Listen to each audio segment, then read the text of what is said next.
não tem conta os males que me cercam.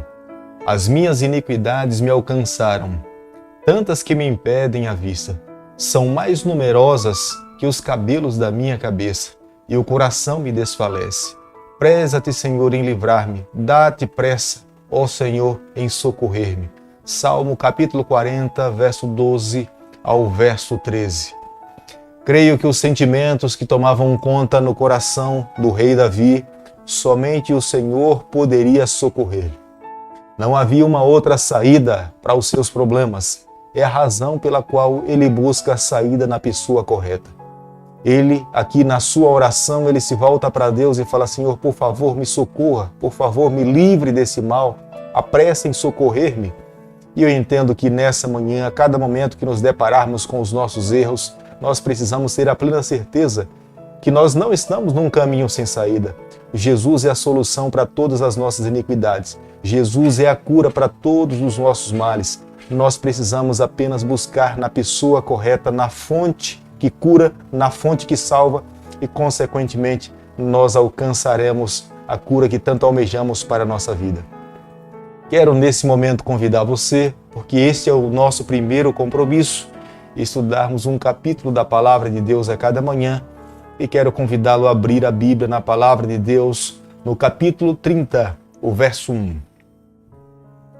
Farás também um altar para queimares nele o incenso, de madeira de acácia o farás. Deus estava concluindo o santuário pelo qual ele faria morada. Mas nós, nessa manhã, reconhecemos uma grande verdade. Não existe um maior pedagogo que nós possamos encontrar na Palavra de Deus do que o nosso Salvador Jesus. Não existe um maior educador. Toda a construção do santuário terrestre tinha como objetivo em apresentar aos filhos de Israel, aos filhos de Jacó, o plano da salvação.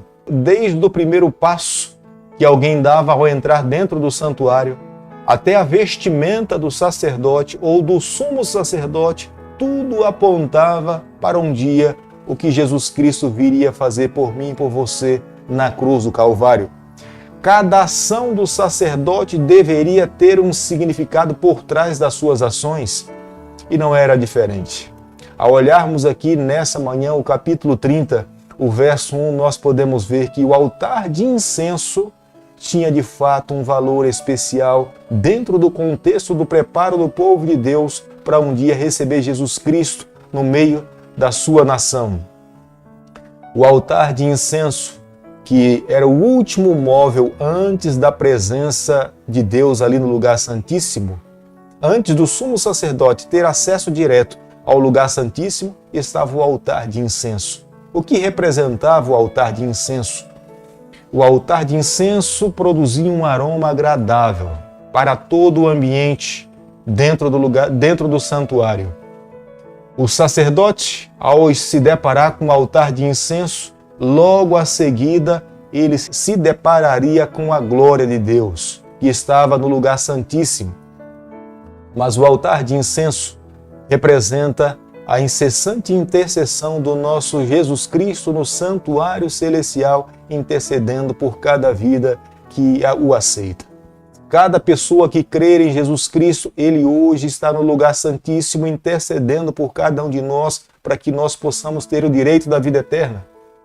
As orações é um outro significado desse altar de incenso, é a base da vida cristã de todo cristão. Todo cristão precisa reconhecer que ele precisa ter momentos de oração com Deus. Nós não podemos usar como base e dizer que somos pessoas de oração as orações que nós fazemos logo pela manhã quando nós acordamos, ou a oração que nós fazemos naquele momento em que nós vamos tomar o café da manhã, ou que nós vamos tomar o nosso almoço ou a nossa janta, e aquela oração muitas vezes muito veloz: Senhor, obrigado pelo café, Senhor, obrigado pelo almoço, obrigado agora pela janta e já vou dormir. Não. O altar de incenso tinha uma representação de que a nossa vida precisa de fato ser construída, uma vida cristã com base na verdadeira oração.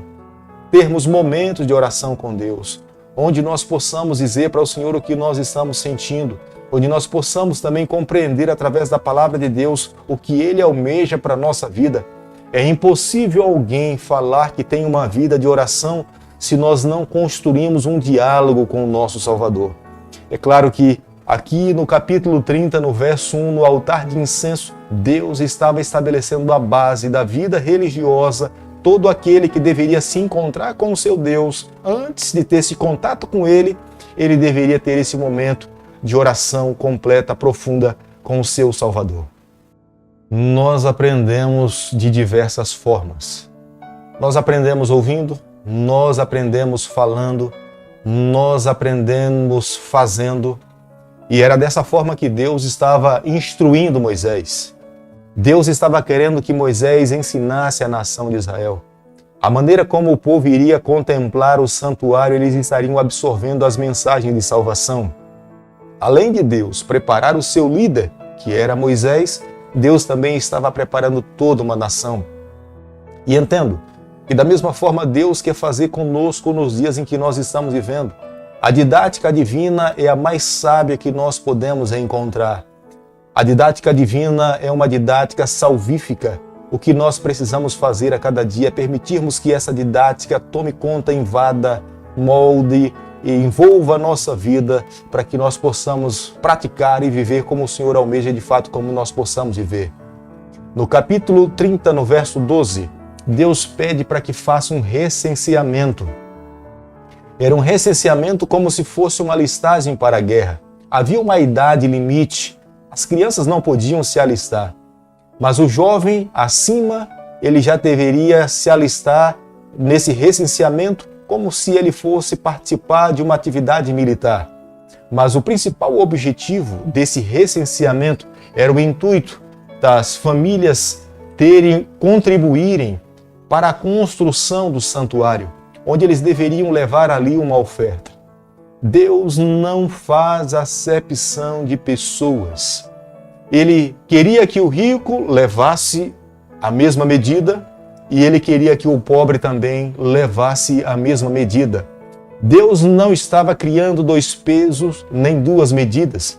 Deus, na verdade, estava estipulando um valor, tanto para o rico quanto para o mais pobre.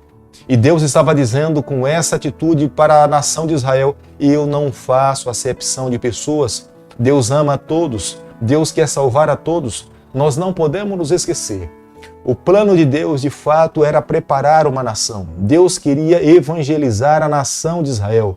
Deus queria que esse povo entendesse, fosse sábio, hábil nas palavras da salvação, para que através da nação de Israel, Deus pudesse abençoar outros povos. Deus não faz acepção de pessoas, nem de cor, nem de raça. Deus quer salvar a todos. O objetivo de Deus é que todos os seus filhos que estão na face dessa terra, um dia possam estar com Ele por toda a eternidade. O capítulo 30, o verso 17 ao verso 21, nós encontramos um outro utensílio que estava dentro do santuário, que era a bacia de bronze. O sacerdote não poderia entrar dentro do santuário sem que ele lavasse as mãos e os pés. Se ele entrasse sem lavar as mãos e os pés, contaminando o lugar sagrado, ele seria passivo de morte. Deus, de fato, queria impressionar a mente dos sacerdotes e a mente dos israelitas. Os sacerdotes deveriam reproduzir para a nação de Israel todo o conhecimento que Deus estava transmitindo para eles. Fidedignamente era a forma de Deus mostrar a uma nação que Deus é um Deus santo, que Deus é um Deus justo, que Deus é um Deus puro, completamente diferente dos deuses que eles conheceram no passado e no Egito.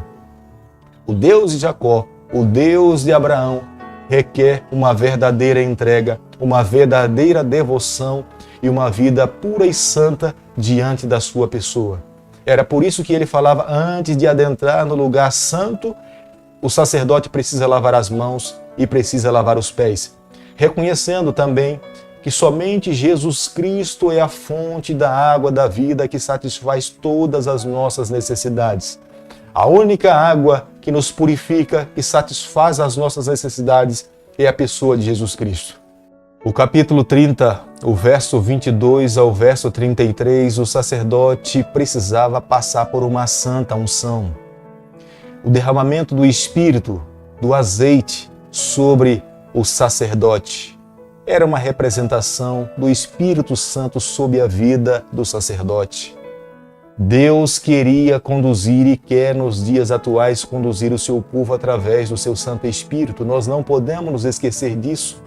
O Espírito Santo é divino. O Espírito Santo é tão divino como Deus Pai, como Deus Filho.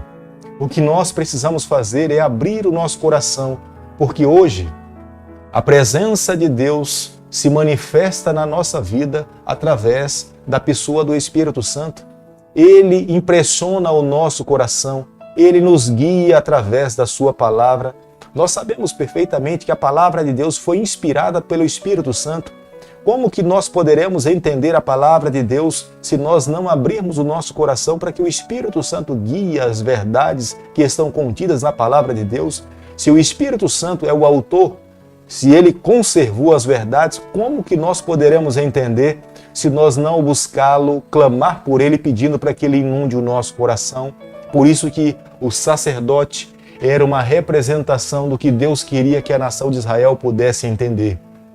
A nação de Israel jamais poderia ser fiel às verdades que eles estavam conhecendo se eles não permitissem que o Espírito Santo conduzisse as suas vidas. Antes do sumo sacerdote ter acesso ao lugar santíssimo, ele se deparava com o altar de incenso. Diferente do altar que ficava no átrio, o altar de holocaustos, o altar de incenso era produzido ali um aroma agradável para todo o ambiente. E eu repito o que falei no começo, representava que o nosso Deus, que Jesus Cristo é o nosso intercessor incessante. Ele tem um ministério especial por todos aqueles que o aceitaram. É uma intercessão que se dá para todos os remidos. Todo aquele que terá que se apresentar diante de Deus precisa reconhecer que o ministério de Jesus Cristo é pelos remidos. É por aquele que já foi purificado. É por aquele que já foi ungido. É aquele que se aproxima de Deus com o seu coração aberto, expressando a sua adoração, o seu louvor. Logo depois, em seguida, ele teria condições de se apresentar diante de Deus. Meu amigo, nessa manhã, ao nos depararmos com essa mensagem belíssima do capítulo 30 do livro de Êxodo, o que nós temos que fazer nesse momento é permitirmos também que todo esse processo educativo que está na palavra de Deus transforme e molde a nossa vida. Ao olharmos para o santuário, vemos que o nosso Deus é o maior pedagogo que já pôde existir na face dessa terra. Ele é um educador espiritual. Ele nos educa para nos encontrarmos com Ele. Ele nos prepara para que nós possamos ser redimidos por Ele. Portanto, nessa manhã, ao olharmos para essa mensagem, entenda, sem derramamento de sangue não há remissão de pecados. O único que pode nos trazer a salvação é Jesus Cristo, mas é necessário ser ungido pelo Espírito Santo para que essa verdade dure no nosso coração, para que de fato ela tenha valor, ela encontre lugar onde haja transformações de vida. Mas nós precisamos, para isso, ter uma vida construída, uma vida sólida de oração no altar de incensos, para que depois nós tenhamos condições de poder adentrar e estar na presença do nosso Deus e viver com Ele por toda a eternidade. Se esse é o teu desejo, quero convidar você nessa manhã, se una a mim nesse momento, para que juntos nós oremos ao Senhor e peçamos a Ele forças para vivermos dessa forma. Querido Pai, nas Tuas mãos, nessa manhã, nós nos colocamos, nós entregamos a nossa vida, nós queremos ser guiados pelo Seu Santo Espírito. Nos prepara para nos encontrarmos com o Senhor na eternidade. É o nosso pedido, é a nossa oração e nós fazemos em nome de Jesus. Que o Senhor te abençoe e te guarde, que Ele faça resplandecer o seu rosto sobre você, que Ele tenha misericórdia de você, que sobre você nessa manhã Ele levante o seu rosto e conceda a sua paz em nome de Jesus. Amém.